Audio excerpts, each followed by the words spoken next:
بسم اللہ الرحمن الرحیم۔ نہایت ہی محترم اور معزز مسلمان بھائیوں اور بہنوں، السلام علیکم ورحمۃ اللہ وبرکاتہ۔ ہم بستری کا وہ کون سا اسلامی طریقہ ہے جسے قرآن و حدیث میں پسند کیا گیا ہے؟ ناظرین، قرآن و حدیث میں ہم بستری کرنے کے دو ایسے طریقوں کو بیان کیا گیا ہے جس کو تقریباً ہر عورت پسند کرتی ہے۔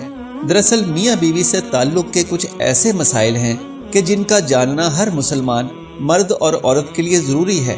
مسئلہ یاد رہے کہ شادی سے پہلے میاں بیوی اور اولاد کے حقوق کے مسائل سیکھنا فرض ہیں۔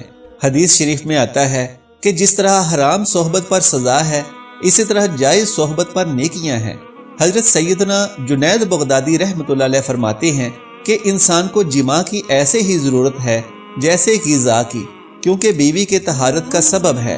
بروایت احیاء العلوم، جب شوہر اپنی بیوی سے ہم بستری یعنی مباشرت کا ارادہ کرے، اور بالخصوص شادی کی پہلی رات اور اس کے بعد بھی، تو شوہر کو چاہیے کہ ان آداب و طریقہ کار کے مطابق عمل کرے۔ انشاءاللہ شیطان کی دست برد یعنی مداخلت سے محفوظ رہیں گے اور نیک صالح اولاد پیدا ہوگی۔ مگر یاد رہے کہ سطر کھولنے سے پہلے ہم بستری کی دعا پڑھے، اور سب سے بہتر ہے کہ جب کمرے میں داخل ہو تب ہی بسم اللہ شریف پڑھ کر دایاں قدم اندر داخل کریں۔ اگر ہمیشہ ایسا ہی کرتا رہے گا تو شیطان کمرے سے باہر ہی ٹھہر جائے گا، ورنہ وہ بھی آپ کے ساتھ شریک ہوگا۔ بروایت تفسیر نعیمی، ناظرین، عورت کے اندر مرد کے مقابلے 100 گنا زیادہ شہوت ہے، مگر اس پر حیا کو مسلط کر دیا گیا ہے۔ تو اگر مرد جلدی فارغ ہو جائے تو فوراً اپنی بیوی سے جدا نہ ہو، بلکہ کچھ دیر ٹھہرے پھر الگ ہو۔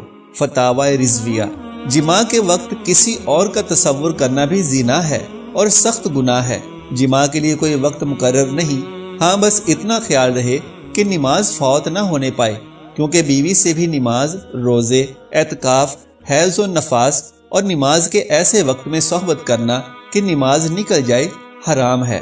فتاوی رضویہ، مرد و عورت کو ایک دوسرے کا سطر یعنی شرمگاہ دیکھنا اور چھونا جائز ہے، مگر حکم یہی ہے کہ مقام مخصوص یعنی شرمگاہ کی طرف نہ دیکھا جائے۔ اس سے نسیان یعنی حافظہ کمزور ہونے کا مرض لاحق ہوتا ہے اور نگاہ بھی کمزور ہو جاتی ہے۔ رد المختار، ہم بستری سے فراغت کے بعد مرد اور عورت کو الگ الگ کپڑے سے اپنا سطر صاف کرنا چاہیے، کیونکہ دونوں کا ایک ہی کپڑا استعمال کرنا نفرت اور جدائی کا سبب ہے۔ کیمیائے سعادت، ہم بستری سے احتلام، انزال یعنی منی خارج ہونے کے بعد یا دوسری مرتبہ صحبت کرنا چاہتا ہے تب بھی سطر یعنی شرمگاہیں لازمی دھو لیں، کچھ وقفہ دے کر، اور بہتر یہ ہے کہ وضو کر لیں، ورنہ ہونے والے بچے کو بیماری کا خطرہ ہے۔ بروایت قبل، جماع، مباشرت یا ہم بستری کے کچھ دیر بعد یعنی کم از کم آدھا گھنٹہ بعد غسل کر لیں، اس میں صحت و تندرستی بھی ہے، اور مرتے وقت حضرت سیدنا جبرائیل علیہ السلام کی زیارت بھی نصیب ہوگی۔ بروایت اچھی مائیں، جماع کے فوراً بعد پانی پینا صحت کے لیے مفید نہیں، لہٰذا کچھ وقفے کے بعد پانی پی سکتے ہیں۔ بستان العارفین، دین اسلام انسانی زندگی کے تمام تقاضے بحسن و خوبی پورے کرتا ہے، بلکہ زندگی کے تمام امور کے لیے پاکیزہ اصول اور فطری نظام پیش کرتا ہے۔ اللہ تعالیٰ حق بات کہنے سے نہیں شرماتا، اس لیے ہمیں اپنے پیغمبر کے ذریعے زندگی کی ہر چھوٹی سے چھوٹی اور بڑی سے بڑی بات بتا دی۔ نکاح اور بیوی سے جماع شرمگاہ کی حفاظت کے ساتھ افزائش نسل کا سبب ہے، پھر اللہ اتنی بڑی بات کیسے نہیں بتلاتا؟ یہ بھی ہمیں بتلا دیا کہ پیدائش کے بعد جب کوئی جوانی کی دہلیز پر قدم رکھتا ہے تو اسے فطری سکون حاصل کرنے کے لیے شریک حیات کی ضرورت پیش آتی ہے۔ اسلام نے شریک حیات بنانے کے لیے نکاح کا پاکیزہ نظام پیش کیا ہے۔ جس طرح اسلام نے نکاح کا پاکیزہ نظام دیا ہے، اسی طرح جماع کے بھی صاف ستھرے اور رہنما اصول دیے ہیں، اور ان اصولوں کی جانکاری ہر مسلمان مرد اور عورت پر ضروری ہے۔ یہودیوں کا خیال تھا کہ بیوی کی اگلی شرمگاہ میں پیچھے سے جماع کرنے سے لڑکا بھینگا پیدا ہوگا، جبکہ اللہ تعالیٰ قرآن پاک میں یوں بیان فرماتے ہیں، تمہاری بیویاں تمہاری کھیتیاں ہیں، لہٰذا تم اپنی کھیتیوں میں جدھر سے چاہو آؤ۔ سورہ بقرہ۔ اس آیت کا مطلب یہ ہے کہ بیوی کی اگلی شرمگاہ میں جس طرح سے چاہیں جماع کر سکتے ہیں۔ شوہر کے لیے بیوی کی اگلی شرمگاہ ہی حلال ہے، جبکہ پچھلی شرمگاہ میں وطی کرنا حرام ہے۔ چنانچہ اس بات کو اللہ تعالیٰ نے اس آیت سے پہلے بیان کیا ہے۔ فرمانے باری تعالیٰ ہے، لوگ آپ سے حیض کے بارے میں سوال کرتے ہیں، کہہ دیجئے کہ وہ گندگی ہے۔ حالت حیض میں عورتوں سے الگ رہو، اور جب تک وہ پاک نہ ہو جائیں ان کے قریب نہ جاؤ۔ ہاں جب وہ پاک ہو جائیں تو ان کے پاس جاؤ جہاں سے اللہ نے تمہیں اجازت دی ہے۔ اللہ توبہ کرنے والوں کو اور پاک رہنے والوں کو پسند فرماتا ہے۔ سورہ بقرہ۔ یہاں پر اللہ رب العزت حکم دے رہا ہے کہ حیض کی حالت میں بیوی کے پاس نہ جاؤ، اور جب وہ غسل کر کے پاک ہو جائے تو اس کے ساتھ اس جگہ سے جماع کرو جس جگہ سے جماع کرنے کی اجازت دی گئی ہے۔ حیض اگلی شرمگاہ سے آتا ہے اور حیض کا خون آنے تک جماع ممنوع ہے، اور جب حیض بند ہو جائے تو اسی جگہ جماع کرنا ہے جہاں سے خون آ رہا تھا۔ نبی صلی اللہ علیہ وآلہ وسلم کا فرمان ہے، اور بیوی سے جماع کرتے ہوئے تمہارے عضو میں صدقہ ہے۔ باروایت صحیح مسلم۔ صحابہ اکرام رضوان اللہ علیہم اجمعین نے پوچھا، اے اللہ کے رسول صلی اللہ علیہ وآلہ وسلم، ہم میں سے کوئی اپنی خواہش پوری کرتا ہے تو کیا اس میں بھی اجر ملتا ہے؟ تو آپ صلی اللہ علیہ وآلہ وسلم نے فرمایا، بتاؤ اگر وہ یہ خواہش حرام جگہ پوری کرتا تو کیا اسے گناہ نہ ہوتا؟ صحابہ نے عرض کیا کہ کیوں نہیں؟ لہٰذا فرمایا کہ اسی وجہ سے جب وہ صحیح جگہ سے خواہش پوری کرتا ہے تو اس کے لیے اجر ہے۔ قرآن و حدیث میں ہم بستری کرنے کے دو ایسے طریقوں کو بیان کیا گیا ہے جس کو تقریباً ہر عورت پسند کرتی ہے۔ اس کو قرآن نے بھی پسند کیا ہے اور حدیث میں بھی پسند کیا گیا ہے۔ آئیے قرآن و حدیث میں پسندیدہ طریقوں کے بارے میں جانتے ہیں۔ قرآن پاک نے ہر موڑ پر مسلمانوں کی رہنمائی فرمائی ہے۔ اسی طرح ہم بستری کرنے پر بھی شریعت نے ہماری بہت رہنمائی فرمائی ہے۔ ناظرین کرام، وہ دو طریقے آپ کو بتاتے ہیں کہ وہ کون سے دو طریقے ہیں۔ اللہ تعالیٰ قرآن پاک میں فرماتے ہیں، یہ وہ طریقہ ہے جو تقریباً ہر جاندار استعمال کرتا ہے۔ وہ طریقہ کیا ہے کہ عورت نیچے لیٹی ہو اور شوہر اوپر لیٹا ہو اور شوہر حرکت کرے۔ اس کو قرآن پاک نے بیان کیا ہے، عورت نیچے لیٹ جائے اور شوہر اس کے اوپر ہو۔ اس طریقے سے بیوی کے ساتھ ازدواجی تعلق قائم کرنا، اس سے شوہر کو بھی لذت ملتی ہے اور بیوی کو بھی خوب لذت ملتی ہے۔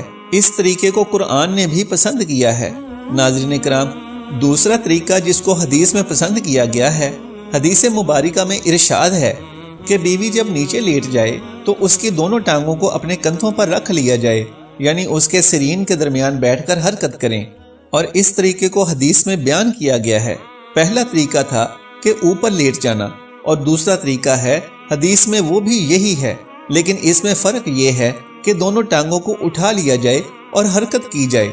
یہ طریقہ ایسا ہے کہ جن عورتوں کو حمل نہیں ٹھہرتا تو بہت جلدی اس طریقے سے حمل ٹھہر جاتا ہے۔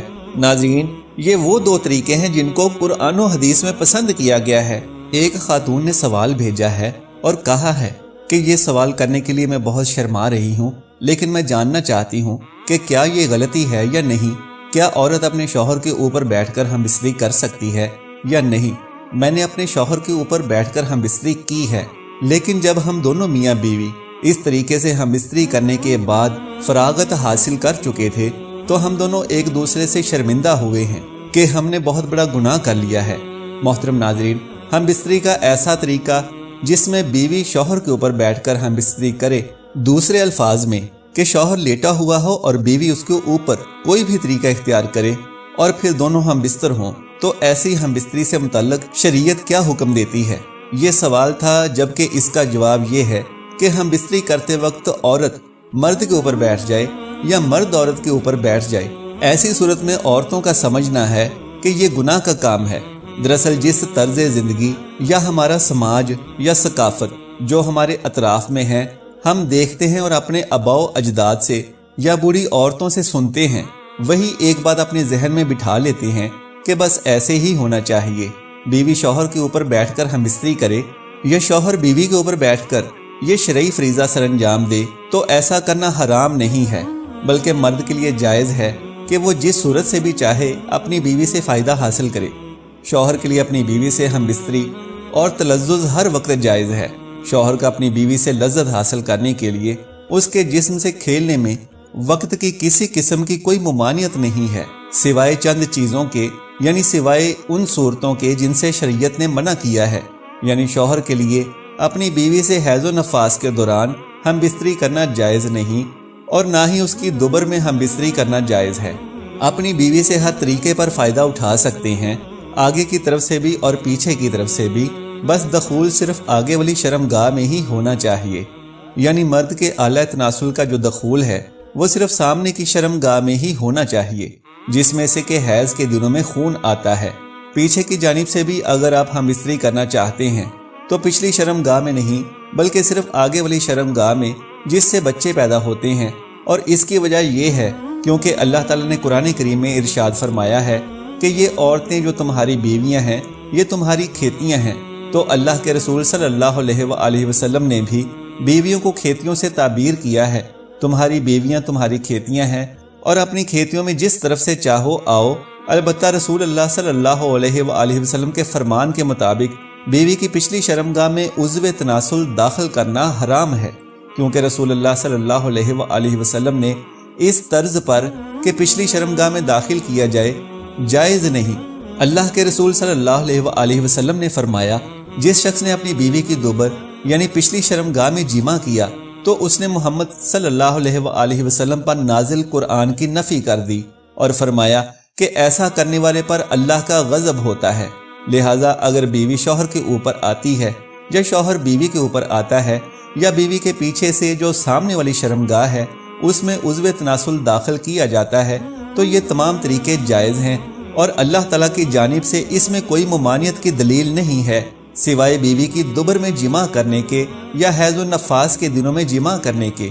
بے شک اللہ تعالیٰ حق بات سے شرم محسوس نہیں کرتا، لیکن اتباع کا کہنا ہے کہ ہم بستری کا ایسا طریقہ جس میں بیوی شوہر کے اوپر بیٹھ کر ہم بستری کرتی ہے تو ایسا طریقہ شوہر کے لیے نقصان دہ ہے، کیونکہ بیوی شوہر کے اوپر بیٹھے گی تو بیوی کا پانی یعنی مادہ معنویہ شوہر کے عضو تناسل پر اترے گا اور یہ اس کے وضو کے لیے خطرات کا باعث بن سکتا ہے۔ اس میں کوئی شک نہیں کہ اس طریقے سے ہم بستری کرنا جائز اور حلال ہے، لیکن شوہر پر لازم ہے کہ وہ اس طریقے سے بچے کیونکہ یہ اس کے لیے نقصان دہ ہے۔ بیوی سے ہم بستری کی بدترین کیفیت وہ ہے کہ ہم بستری کے وقت شوہر نیچے اور بیوی اوپر ہو۔ قرآن و حدیث کے اشارات اور تصریحات سے تو اس کی نفی ہوتی ہے، یعنی کہ یہ جائز ہے، لیکن اس طریقے سے طبی نقصان کا بھی پہلو پوشیدہ ہے، اس لیے کہ اس طریقے سے شوہر کی منی کا اخراج پورے طریقے سے نہیں ہوتا، عضو تناسل میں اس کا کچھ حصہ رکا رہ جاتا ہے جو بعد میں سڑتا اور نقصان اور فساد کی مختلف صورتیں اختیار کر لیتا ہے۔ نیز اس صورت میں شوہر کے عضو تناسل میں بیوی کے عضو مخصوصہ سے بہت سی رطوبتیں آ کر جمع ہو جاتی ہیں اور یہ بات بھی مختلف پہلوؤں سے نقصان کا باعث بنتی ہے۔ اس کا مستقل نقصان اپنی جگہ ہے کہ ہم بستری کی اس حیت میں استقرار حمل اور بچے کی پیدائش کا امکان بہت کم رہتا ہے۔ بیوی سے ہم بستری کے دوران شوہر جلدی فراغت حاصل کر لیتا ہے اور بیوی کو فراغت نہیں ہوتی، جس کی وجہ یہ ہے کہ عورت فطری طور پر مرغوب طبیعت ہے اور اس کے اعضائے جنسی پوشیدہ ہوتے ہیں، اس لیے اس کے انزال میں دیر لگتی ہے۔ اس کے برعکس مرد گرم طبیعت اور اس کے اعضائے جنسی ظاہر اور باہر ہوتے ہیں، اس لیے وہ جلدی فراغت حاصل کر لیتا ہے۔ بیوی سے ہم بستری یعنی مباشرت کے دوران اگر شوہر پہلے فارغ ہو جائے تو اسے بیوی کے فارغ ہونے تک اسی حالت پر برقرار رہنا چاہیے، اور دونوں کے سکون اور فراغت کی اہم علامت یہ ہے کہ دونوں کو ذہنی اور جسمانی اطمینان آ جائے۔ اگر بیوی کو سیرابی نہیں ہوئی اور اس حالت میں مرد الگ ہو گیا تو بیوی کے دل میں تسکین نہ ہونے کی وجہ سے بجائے محبت کے نفرت پیدا ہوگی، اور اگر ہر مرتبہ ایسا ہی ہوا تو خطرہ ہے کہ وہ اپنی خواہش کی تکمیل کے لیے کوئی دوسرا راستہ اختیار نہ کر لے۔ اللہ عز و جل سے دعا ہے کہ ہمیں دین اسلام کو صحیح طریقے سے سمجھنے اور اس پر عمل کرنے کی توفیق عطا فرمائے، آمین۔ ناظرین، اگر میری آج کی یہ معلوماتی ویڈیو آپ کو پسند آ جائے تو براہ کرم اس ویڈیو کو لائک اور شیئر کر دیجئے اور میرے اسلامی و اصلاحی چینل کو سبسکرائب کر لیجئے۔ جزاک اللہ خیرن کثیرا۔ اللہ ہم سب کا حامی و ناصر ہو۔